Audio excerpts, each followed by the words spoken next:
On July 26, 1943, at 9:42 in the morning, Major Richard Bong leveled his P-38 Lightning at 20,000 feet over Lae, New Guinea.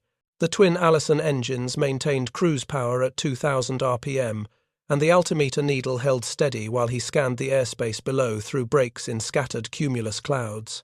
4 dark silhouettes moved in a loose formation at 15,000 feet Mitsubishi, a 6 M0s, their elliptical wings distinct against the green canopy of the jungle.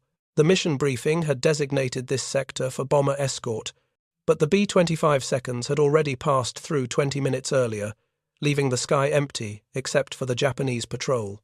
Bong checked his fuel gauges, 130 gallons remaining in the mains, enough for another hour of combat operations, and confirmed his wingman's position 300 yards to his right. They called the P-38 slow. Japanese intelligence reports recovered after the Battle of the Coral Sea described the Lightning as heavy and unable to maneuver, and pilots returning from engagements over Port Moresby had filed assessments claiming the twin-engine fighter could not compete with the Zero's turning capability. The analysis was accurate in one dimension. The Zero's turn radius measured approximately 500 feet at combat speed, while the P-38 required nearly 1,200 feet to complete the same circle. At weights of 5,313 pounds for the Zero versus 17,500 pounds for the Lightning, a difference of 3.3 to 1, physics supported the Japanese conclusion. The Nakajima Sakai radial engine produced 950 horsepower to move a machine built without armor plating or self-sealing fuel tanks, every component designed to minimize mass, but the reports had measured only horizontal performance. Bong rolled the P-38 30 degrees left and closed both throttles.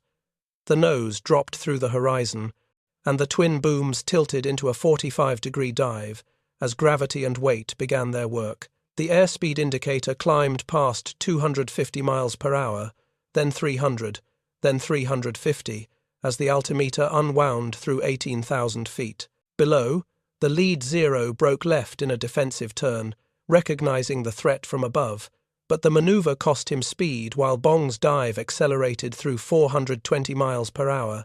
At 1,000 yards distance, the Zero pulled harder, attempting a climbing turn that would force the P-38 into a turning fight where the Japanese fighter held every advantage. The tactic had worked against P-40 Warhawks throughout 1942. Allied pilots who accepted the invitation to turn had died in their cockpits. Bong held the dive. At 500 yards, he opened fire 4 50 caliber machine guns and 1 20mm cannon, all mounted in the nose where convergence errors could not exist. The burst lasted 2 seconds. The Zero's left wing separated at the root, and the aircraft tumbled into a fireball at 12,000 feet. Bong pulled 4 Gs and leveled the dive at 5,000 feet with the airspeed still reading 470 miles per hour. He opened both throttles to military power and pulled the nose vertical. The 3 surviving Zeros banked hard right, attempting to cut across his climb angle, but their maximum speed of 331 miles per hour could not match the P-38's 470. They pulled tighter, turning inside the Lightning's wider radius, gaining the angle they needed for a deflection shot. But Bong was already passing through 10,000 feet, at a climb rate of 4,750 feet per minute. The Zeros, having burned their speed in the turn, struggled to follow at 3,100 feet per minute. 45 seconds after the firing pass, Bong leveled at 18,000 feet and rolled wings level. The Zeros remained at 12,000 feet, circling in tight defensive patterns, searching the sky above them. Bong checked his gauges. Fuel, 120 gallons. Ammunition, 700 rounds 50 caliber, 140 rounds 20 mm. He noted the time 0947 and keyed the radio once to signal his wingman. The P-38 seconds turned east toward base. Below, the 3 Zeros continued their circles, banking steeper now, tightening their formation. They had the turn radius, they had the maneuverability, they had the sky below 15,000 feet, but the altitude above belonged to the Lightning. The Zeros banked again. The sky remained empty.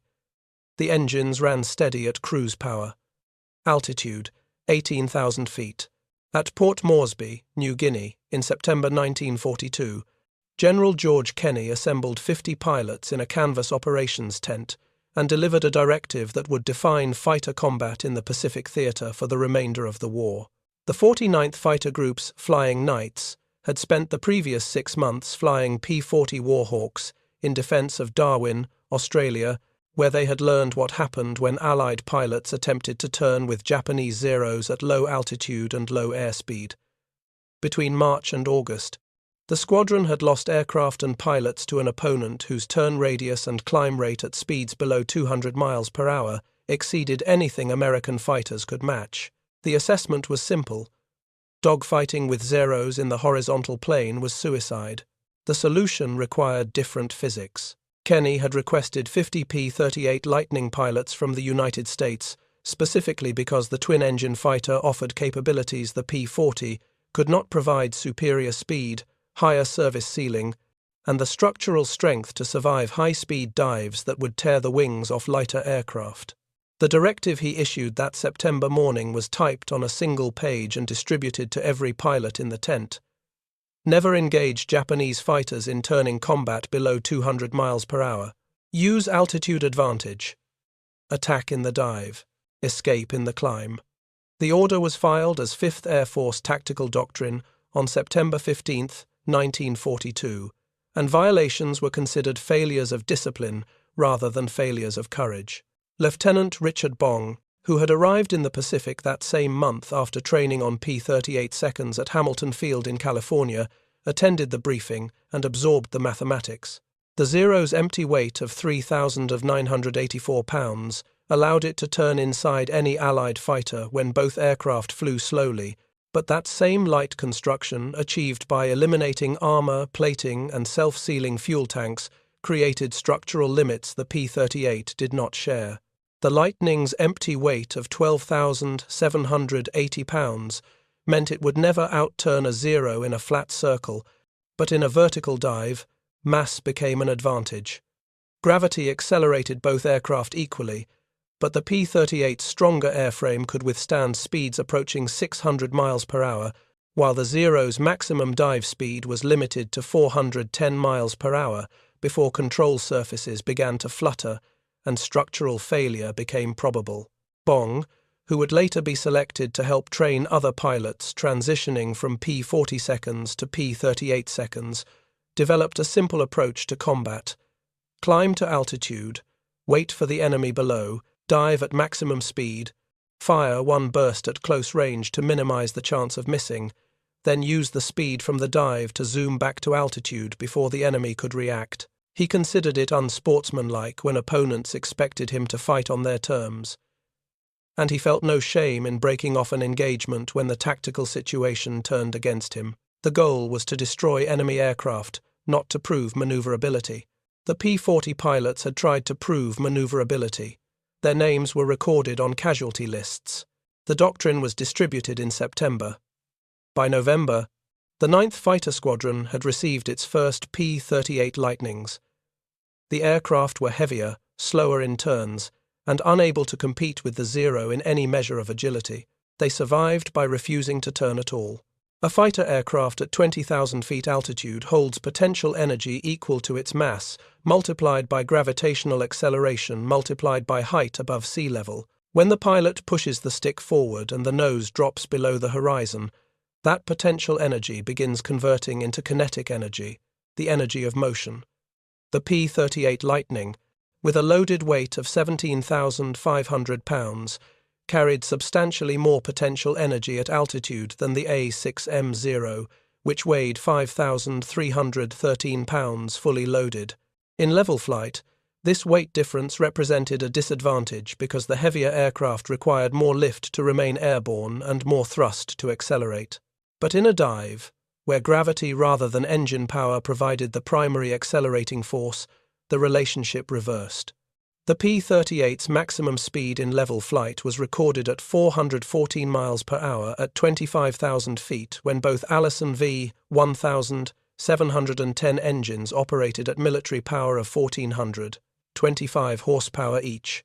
The Zero's maximum level speed measured 331 miles per hour at 14,930 feet, with its single Nakajima Sakai engine producing 950 horsepower.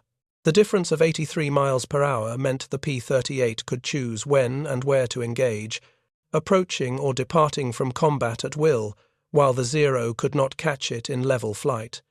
But the true performance gap appeared in the dive, where the P-38's all-metal stressed skin construction and twin-boom design allowed it to reach speeds approaching 600 miles per hour before encountering compressibility effects that made control difficult.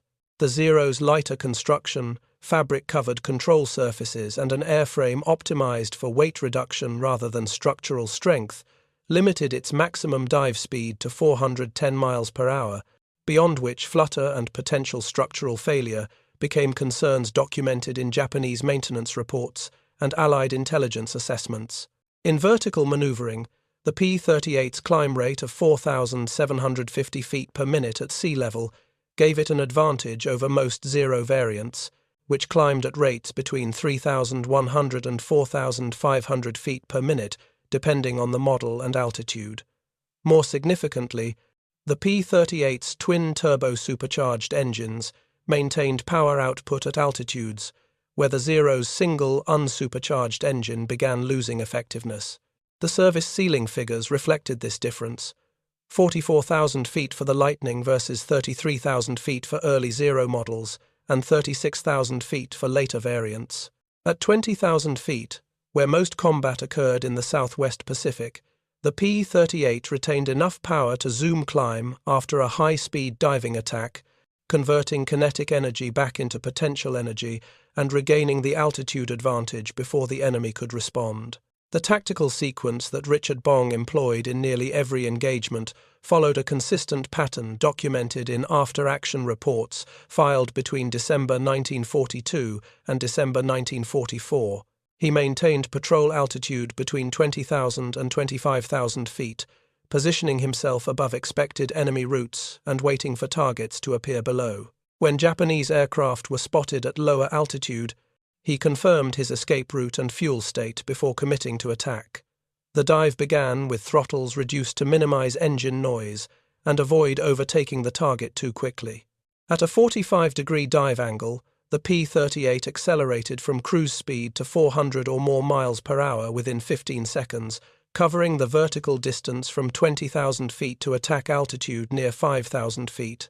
The firing pass occurred at ranges between 200 and 400 yards, close enough that the nose-mounted armament of 450 caliber machine guns and one 20mm cannon could not miss, but far enough to avoid debris from the exploding target.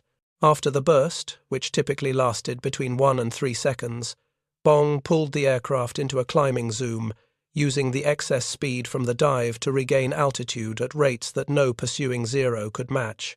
Within 60 seconds of the firing pass, the P-38 was back above 15,000 feet, repositioning for another attack or departing the combat area entirely if outnumbered or low on fuel. Between his first confirmed victory on December 27, 1942, and his 40th on December 17, 1944, Bong destroyed 40 Japanese aircraft using variations of this single tactic over the course of more than 200 combat missions and 500 combat hours. The method was recorded in 5th Air Force tactical publications. Altitude converted to speed. Speed enabled the attack. The attack ended with a climb. The climb restored altitude. Zero radius of turn was never tested because the engagement never occurred in the horizontal plane.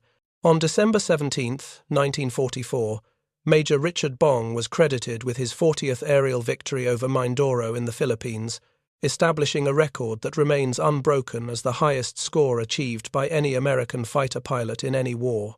All 40 victories were confirmed as destroyed enemy aircraft. All were achieved while flying the P-38 Lightning, and all occurred in the Southwest Pacific area between December 1942 and December 1944. General Douglas MacArthur presented Bong with the Medal of Honor on December 14, 3 days before the final kill, and ordered him removed from combat operations in January 1945. Bong was 24 years old. He flew no further combat missions. He was sent to the United States for public relations duties and was subsequently assigned as a test pilot for the Lockheed P-80 Shooting Star, the first operational jet fighter produced by the United States.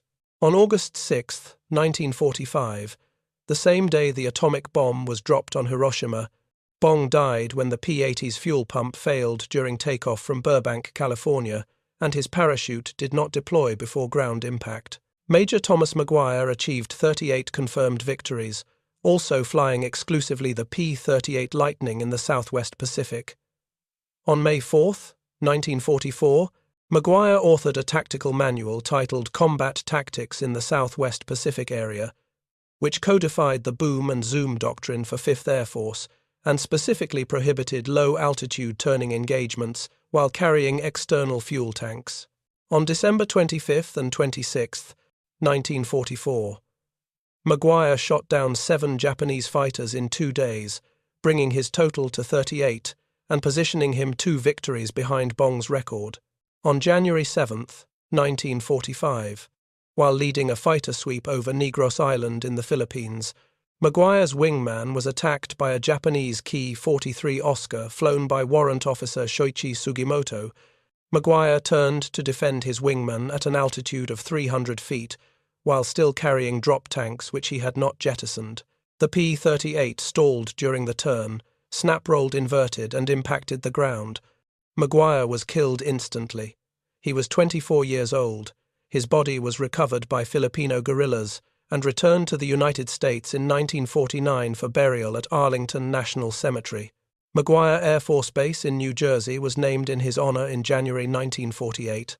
The P-38 Lightning was credited with the destruction of more Japanese aircraft than any other fighter type operated by the United States Army Air Forces in the Pacific Theater, with confirmed victories exceeding 1,800. More than 100 P-38 pilots achieved ace status by scoring 5 or more aerial victories. The aircraft's operational loss rate in the Pacific was recorded at 1.3%.